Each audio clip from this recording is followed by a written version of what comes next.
Look down at your feet right now. Go ahead. Because for the last few months, those feet have been trying to warn you about your heart, your kidneys, or your blood sugar. And you've been telling yourself you just stood too long today. Think about where your feet actually are. They're the farthest point in your whole body from your heart. Almost 3 feet away, against gravity, at the very end of the line. So when something goes wrong deep inside you, the trouble often shows up down there first. Months before you ever feel it in your chest. Your feet are the warning light on your body's dashboard. And most people see that light come on and decide it's just age, or a long day, or new shoes. They find out the truth in an emergency room. There's a reason no one taught you this. A doctor gets about 7 minutes with you. That's not enough time to walk you through the quiet signals your body has been sending for months. So nobody does. That's why you're hearing it here instead. By the end of this, you'll know 7 signals your feet send before anything else does. The first one you've probably already seen and ignored. The 6th one most people notice far too late. And the 7th, almost nobody connects to their feet at all, even though it predicts something that ends more lives over 60 than most cancers. Keep your eyes on your own feet as we go. Because the moment you recognize one of these on yourself, you'll understand why your body put the alarm exactly there. Signal 1. The swelling that gets worse by evening. You take off your sock at night, and there's a deep red line pressed into your skin where the elastic was. Your shoes felt fine this morning, and tight by 4 in the afternoon. You press a finger into your ankle, and it leaves a little dent that stays there for a few seconds, like wet sand. Most people call this nothing. Standing too much, sitting too much, hot weather. And sometimes that's all it is. But think about what your body is actually doing. Your heart is a pump. When it starts to weaken, it can't push the blood forward fast enough. So fluid backs up, and gravity drags it down to the lowest point it can reach, your feet, your ankles. That's why doctors watch your ankles so closely when they worry about your heart. And it isn't only your heart. Your kidneys exist to pull extra salt and water out of you. When they start to fail, that water has nowhere to go, so it pools in your legs and around your eyes in the morning. Your liver can do the same thing when it stops making enough of a protein that keeps fluid inside your vessels. So here's the rule that matters. Swelling in one foot, after a twisted ankle or a long flight, is usually local. But swelling in both feet at once, day after day, that's almost never just standing. That's your body holding water it can't get rid of. And if your ankles are already puffy the moment you wake up, before you've stood on them at all, that means your organs worked all night to clear that fluid. And lost. Don't memorize that as fear. Memorize it as the first light on the panel. Because the second signal, people explain away even faster than this one. Signal 2, the foot that's gone cold. Put your hand on each foot, one at a time. Is one colder than the other? Does one stay cold even in a warm room, even under a blanket? Has the skin started to look pale or faintly blue, almost marbled? Have you noticed the hair on your lower legs has quietly thinned away and the skin there looks a little shiny and tight? This is the one people wave off the easiest. I just have cold feet. I always have. But circulation that's failing feels exactly like that right up until it's dangerous. What's happening underneath is this. Inside your arteries, plaque builds up slowly over years, narrowing the pipe, choking the flow. The blood that's supposed to reach your feet can't get there. The tissue at the far end runs cold because warm blood isn't arriving. The hair falls out because the skin is starving. This is called peripheral artery disease. And now the part that should make you sit up. Those same arteries don't only run to your feet, they run to your heart and your brain. If they're clogging down low, they are very likely clogging up high, too. A cold, pale foot isn't a foot problem. It's a preview of a heart attack or a stroke, showing up in the one place you can actually see it. Only about 1 in 4 people have ever even heard of this condition. Your foot is trying to introduce you before you meet it the hard way. But the next signal is worse, because this one works by taking your pain away. Signal 3, the tingling, the burning, the numbness. Maybe it's pins and needles at night. Maybe it's a burning that creeps in when everything goes quiet. Maybe it's a strange numb patch, like you're walking on a sock that isn't there. Right now, think about whether your feet feel everything they should. Because this is what makes this signal the most dangerous of all 7.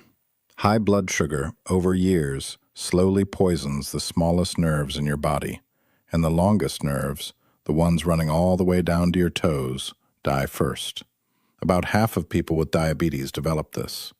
It starts as tingling. It becomes numbness. And numbness sounds harmless. It is the opposite of harmless. Think about what pain is for. Pain is how your body tells you to stop, to look, to protect. Now take it away. A pebble in your shoe, a blister, a small cut. You don't feel it, so you don't fix it.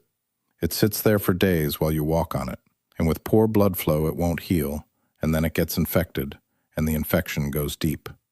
This is the quiet road that leads to amputation. In the United States, diabetes is behind the overwhelming majority of amputations that don't come from accidents, and it so often begins with a feeling people were relieved to ignore, a foot that stops.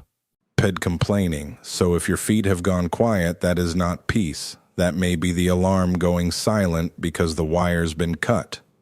Pause. And speaking of things that don't heal, look at the next one closely. Signal 4, the wound that won't close. Look at the small wounds on your feet and lower legs. A nick, a scrape, a rubbed raw spot from your shoe. Now ask one question. How long has it been there? A healthy body closes a small wound in a week, maybe 2. If something on your foot has been open for a month, that is information. A wound needs 2 things to heal. It needs blood to carry oxygen and repair to the site, and it needs nerves to tell you something's wrong, so you protect it.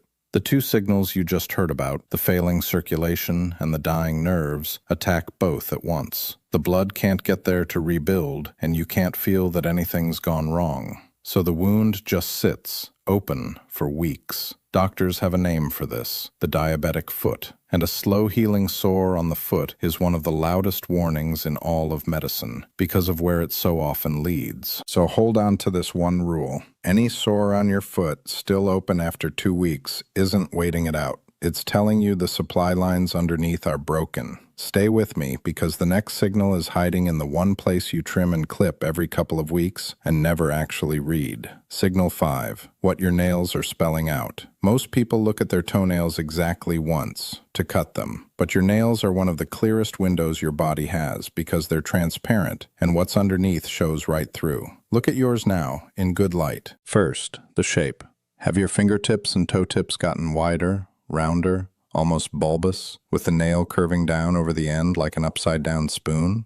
That's called clubbing. It comes on slowly, over months and years, so slowly the people living with it rarely catch it. And it's tied to low oxygen in the blood, lung disease, heart disease. The body, starved of oxygen for a long time, reshapes the very ends of you.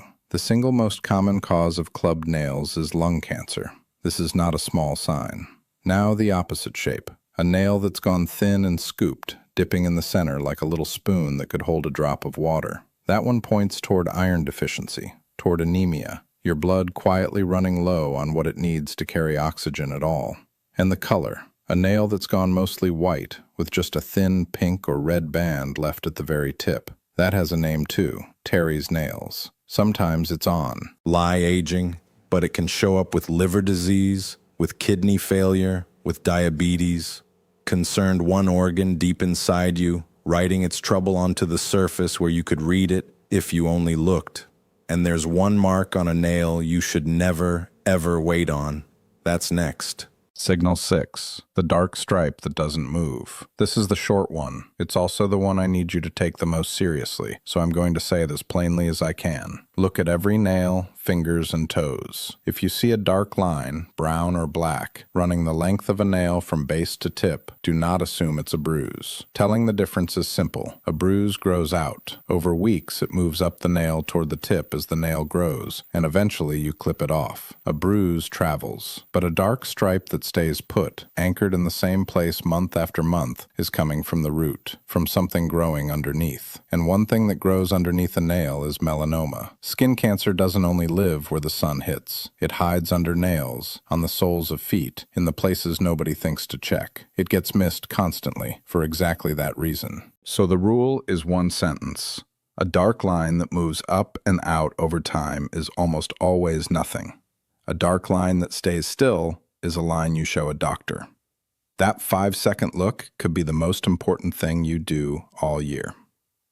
And it sets up the last signal, the one almost nobody connects to their feet at all. Signal 7, the one hiding in plain sight. This is the signal people notice last, if they notice it at all, because it doesn't hurt and it doesn't look like anything. It feels like nothing more than getting older, and it's the one that, after 60, quietly ends more independence than almost anything else on this list. Stand up for a second if you can. Look down. Has the arch of your foot flattened over the years? Does more of your sole touch the floor than it used to? Now try to grip the floor with your toes, to curl them down and dig in like you're picking up a towel. Is it weak? Harder than it should be? Why is this the sleeper of all 7? The arch of your foot is a spring and a shock absorber, and your toes make 1,000 tiny balance corrections a day that you never once think about. As the arch collapses and the toes weaken, your base goes unstable. And an unstable base in an older body means one thing: falls. Researchers who studied this found that people with certain foot problems are nearly twice as likely to fall. And a fall after 60 isn't like a fall at 20. A broken hip at that age is far too often the beginning of the end of living on your own terms. It starts here, with a flattening arch and toes that foe. Forgot how to grip. The most undramatic signal your feet send, and the one that carries the highest stakes of all. Now let me tell you about a man who saw signal 1 and did everything wrong because he's the reason all of this matters. He was 58, an office manager. Every evening his ankles were a little puffy by the time he got home, and every evening he had the same thought you've probably had. Long day, on my feet too much. So he did the reasonable thing. He bought more comfortable shoes, wider ones, softer ones.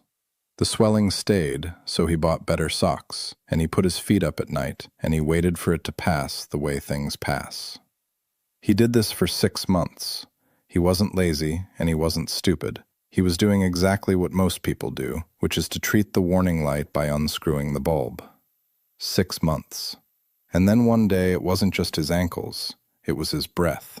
He went to the emergency room, and the words he heard were advanced heart failure. The swelling had never been about his feet at all. His heart had been failing for half a year, and it had written that message into his ankles every single evening, and every single evening he answered. It with new shoes. I'm not telling you this to frighten you. I'm telling you because his story is the whole point. He had 6 months of warning. 6 months.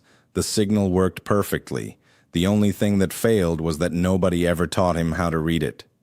Pause. Now someone has. So let's come back to where we started. Your feet, the dashboard of your body. Let's read all 7 lights one more time, fast, so they're yours for good. 1. Swelling that's worse by evening, in both feet. Your heart, your kidneys, or your liver holding water they can't release. 2. A foot gone cold and pale, one colder than the other. Your arteries narrowing, down low, and almost certainly up high near your heart. 3. Tingling, burning, or numbness. Nerves dying from high blood sugar, and the real danger is the silence itself. 4. A wound that won't close in 2 weeks. The supply lines underneath are broken. 5. Nails that changed shape or color, clubbing for your lungs and heart, scooping for your blood, whiteness for your liver and kidneys. 6. A dark stripe that stays still instead of growing out, a line you show a doctor. And 7. A collapsing arch and weak toes, the quiet beginning of falls, and the highest stakes of all. Here's the honest truth underneath all 7, and it isn't a frightening one. Almost none of these is a verdict. Every single one is a head start. Your body built the alarm at the farthest, most visible point on purpose, so you'd have months to act before the trouble ever reached your core. The man with the puffy ankles didn't lose because his body failed him. His body did its job for 6 months. He lost because no one taught him to look down. You just look down. That alone puts you ahead of almost everyone, watching their own feet right now and seeing nothing.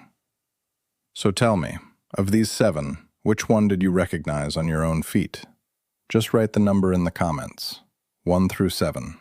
And if it was number 6, the stripe that doesn't move, don't write a comment. Make an appointment.